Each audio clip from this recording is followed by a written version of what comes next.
আজ আমি 5 বছর পর বাড়ি ফিরেছি। আরে এই মেয়েটা আবার কে? আরে মায়া তো শক্ত কি করে হয়ে গেল? আরে বাপরে, কে আপনি? এই তুমি কি পাগল? আমার বাড়িতে এসে আমাকেই বলছো আমি কে? আরে এ তো আমার হাই স্কুলের ক্রাশ। আমার মা কি এই সুন্দর ছেলেটির সাথে আমায় বিয়ে করিয়ে দেবে নাকি? আরে বোন রে, আমি তোমাকে বলতে ভুলে গিয়েছিলাম যে আমরা বাড়ি বদলে ফেলেছি। আমাদের নতুন বাড়িটা ঠিক পাশেরটাই। আরে সরি আমার ভুল হয়ে গেছে। শালার গাধা, তুই কি আগে বলতে পারতিস না? এই নাও রে, এই জুসটা খেয়ে বলো তো বাথরুমের পানির স্বাদ কেমন? ইস ছি।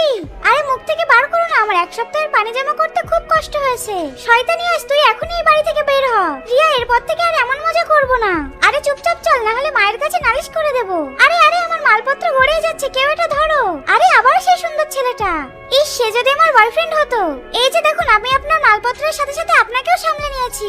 আরে ইয়াস, আপনি যদি কিছু মনে না করেন, আমি কি কিছু মালপত্র এগিয়ে দেব?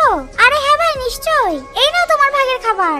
আরে আমার বোন কত খেয়াল রাখে আমার। আরে মাত্র 2টো কুকুরের খাওয়ার বিস্কুট। এই নাও প্রিন্স, আমার পক্ষ থেকে এই খাবারটা তোমার জন্য।